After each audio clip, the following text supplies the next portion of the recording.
G'day and welcome back to RC Model Reviews. I want to talk about this guy, Stu from UAVFutures. He's full of it, isn't he? He's full of it. What do I mean by that? Well, I watched a video that Stu put out today about the future of FPV and how he's concerned about DJI. You know, we're going to be locked into proprietary digital FPV because it was so good. And when I say Stu's full of it, I admire the guy. He's full of passion and enthusiasm, and you know, he just loves this hobby as much as I do. So he's like me. We're both full of it. We're both full of a passion for this hobby, and so I can understand his concerns that maybe DJI are going to see, you know, this fantastic digital system they've got. Maybe it's going to be the end of the openness of FPV, because at the moment we can go and buy a camera from here and a video transmitter from there and a video receiver from somewhere else and put it all together and produce a system that we want using parts from disparate sources, so no one locks us in. We're not locked into a particular brand or a particular model of product, and that's really good. It means that this innovation goes on within the hobby. Well, there's not that much innovation in the FPV area because basically virtually all the FPV transmitters and receivers use the same little modules which are made by very few companies. And we've got only a handful of camera manufacturers such as Foxy, Runcam, CADX, and they all use basically the same components. So yeah, there is some choice, but it's not as much choice as you might think. But I'm making this video just basically to allay Stu's fears, because I'm older than Stu. I know this is hard to believe, but I am actually older than Stu. Don't let my youthful good looks fool you, or Stu's aged, wrinkled face. I am younger than Stu. No, I'm older than Stu. What am I thinking? So I've been around the block a few times, waiting for the queue to clear. And I've seen this before. I've seen exactly the situation that Stu's talking about before. I'm going to take you back in time, right back to 1980. 1980, that's a long time ago. I was out of short pants by then, but I was a much younger and more dashing character back in the 80s. And in 1980, computers were just becoming a thing, just becoming a big thing. And the computer du jour usually had CP/M as its operating system. CP/M was an 8-bit operating system, and all the computers had with Z80 processors or 8085 processors. They were 8-bit, and they could only handle 64 kilobytes of RAM. Kilobytes of RAM, 64. It's nothing. And we had, you know, old floppy disk drives, and screens were just black and white. They were terrible days, but that's all we had, and we loved it. And there were 1,001 different manufacturers, all making different flavors of these computers. You know, every time you went to a computer show, the halls were littered with hundreds of different brands of computer, different models of computer, made by Japanese manufacturers, made by American manufacturers. There wasn't a lot of Chinese stuff around that stage. We were just starting, but there really wasn't as much Chinese as there is today. So there was Epson, there was Casio, there was a lot of household names. All had these computers, and they were pitching them at the business market. And a lot of game computers as well. We had the Segas and the Ataris and the Commodores and all those. It was just this wonderfully diverse time in the computer industry, and it was so much innovation, just like we've seen basically with FPV, analog FPV. Such a wonderful time, so much to choose from, different goggles and all that sort of stuff. And then IBM came along with the IBM PC. It was a 16-bit computer, twice the bits of the old 8-bit CP/M computers. And it used this new MS-DOS operating, or PC-DOS operating system. And IBM was the biggest computer company in the world at the time. And it brought all its weight to bear, all its research and development and its might and its industrial manufacturing to bear on making a computer. And they did, and it was called the IBM PC. And that's pretty much what we've got with the DJI situation.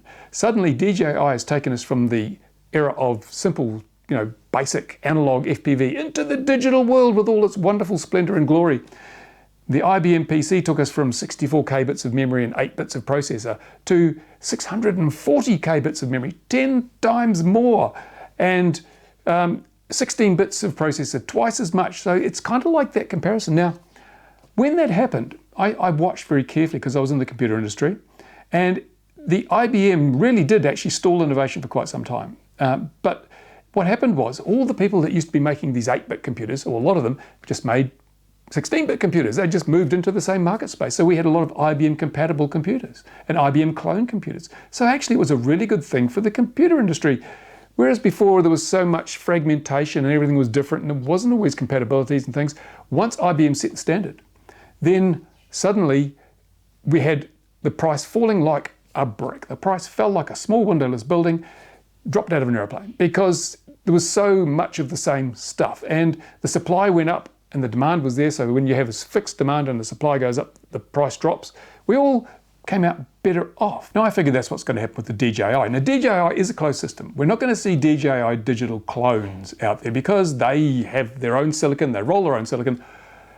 Whereas when the IBM PC was made, the only thing that was proprietary to IBM was the BIOS, and people could clone that quite, or make a clean room copy of the BIOS. Everything else, all the chips were off the shelf. There was nothing special in the IBM PC that you couldn't buy off the shelf. So this is slightly different there, but we still have some off the shelf stuff. That's how the Bifrost has been built, off the shelf components and putting them together in the right way. So we're already seeing competition, we're already seeing some innovation, and I think we're going to see a lot more of that. So that's going to be pretty exciting. But one other thing to watch, one other thing to be very aware of is that when the IBM PC came out, suddenly people didn't stop selling 8-bit systems. People with 8-bit systems didn't go, oh my goodness, I can't use my computer, it's too old. No, the 8-bit market carried on for quite some time, and I was writing software at the time, and sales of my 8-bit computer packages continued for a good 4 or 5 years after the IBM PC came out, because 8-bit computers were simply better value. They still did the job, and they were much cheaper than the 16-bit ones. So people bought on value, and that's what's going to happen with the FPV stuff. I would love, for example, I would love a DJI digital system. I got lent one. I'm not an influencer, apparently, so I didn't get given one like everybody else. They just lent me one, and then they offered me a deal on it if I wanted to buy it, but it wasn't really, I still couldn't afford it. I'm just a lowly full-time YouTuber, and I don't have affiliate links. I can't afford to buy a lot of this stuff. So for 3 or 4 weeks, I got to use the DJI digital system, and I loved it. It was fantastic, but I had to go back. And that doesn't mean I say bad things about it. I would still love a DJI digital system. If I could afford one, I would buy one, but I can't. So I'm stuck with analog because that's what I can afford and that's what I have. So, but it doesn't mean I've stopped flying FPV. It doesn't mean I'm thinking, oh, yeah, FPV is no good. No, I'm still getting a lot of joy out of flying analog FPV because that's what I've got. It's like those old computers. When the IBM PC came out, I still had, what did I have? I had a whole lot of stuff. Can't remember what I had at the time, actually. I think I had an Intertech Superbrain. I had I can't remember anyway. Epson QX10, which was an 8-bit CPM computer. Had a lot of those computers. I continued to use them because they still did the job. So that's where we're going to go with FPV. For the foreseeable future, analog will still be the primary FPV system on the market. And Stu, don't worry, mate.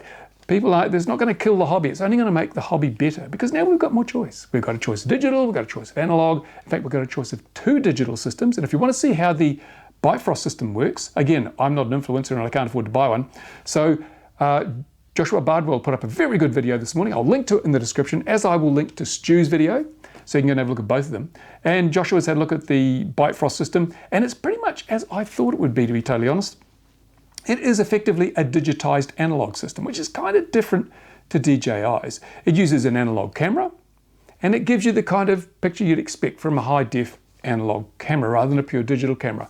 You know, the colors are not quite right.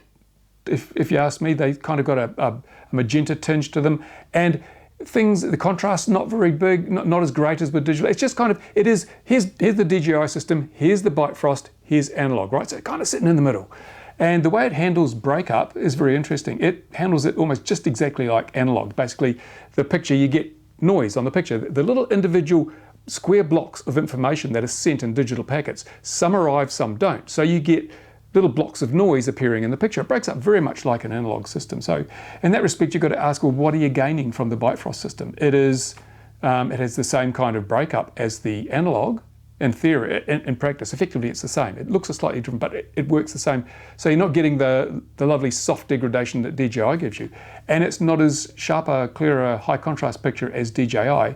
So you're not getting that. So what are you getting over analog? And it looks like you're not getting quite as much range. So the Bytefrost, I'm not sure. I would have to actually have one and play with it, which is unlikely to happen for quite some time. But I would say, certainly it is going to be a part of the future, this type of thing. And regular viewers may recall some time ago, I started working on what I called an SD digital system, which is actually pretty much what Bytefrost have produced. It's a high definition, but it's not really HD. It's kind of a halfway between SD and HD. So it's a medium definition digital system.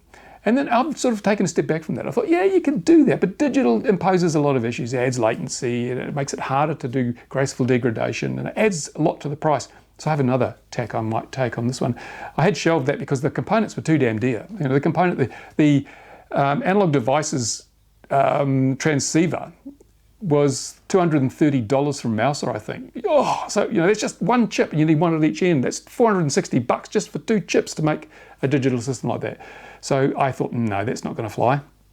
But I do have another idea, which I would call high bandwidth analog, and see whether that'll work. I may do some experimentation over the next few weeks. Just keep you in the loop. I'll probably keep my Patreon supporters in the loop first. Got to get something for their money. And so we'll see how that goes. There may be yet another tier which runs alongside the Bytefrost system, which is still analog, but higher definition analog. And one that's able to coexist with existing systems, but it gives you some advantages without a huge increase in price. Because that's the thing, people, if you can get 100% better for 20% more money, that's a bargain. Okay, so now the Bifrost is probably, I don't know, what is it? Just looking at it, I'd say 70% better for 4 times the price. So is that a good deal? I don't know. Some people will definitely think it's a good deal. It's a very personal thing. It depends on how you value the different things. And as Joshua Bardwell says in his summary, some people will think that the DJI is fantastic. Some people will think that the Bifrost is fantastic. So it really does depend on the individual. But as I say, I will do some work on this in the background. But in the meantime, Stu, relax, mate. It's all good news. It's all good news. Don't be worried. Don't be upset. DJI is not going to take over the FPV market any more than IBM. Well, go look around now. Do you see any IBM computers on people's desks these days? No, you don't. You don't. They had their moment of fame in the sun. They set a standard, and then everybody else jumped on the standard and blitzed them. You know, the IBM PCs were the worst performing PCs in the market by the mid-90s or the early 90s because everyone else had taken what they'd done and improved on it. And I'm sure that's what will happen to a degree with digital systems. There you go. Right. Thanks for watching, guys. And this was, I was going to put this on my XJet channel, but I thought, no, it should go on RC Model Reviews because it is about the technology. It's about the future from a technology perspective on the hobby. So there you go. Thanks for watching. If you're not a subscriber, do it now. And if you're a Patreon supporter, thank you. Look at that. Half a thumbs up because half it's missing. Never mind. Damn. Okay. Bye for now.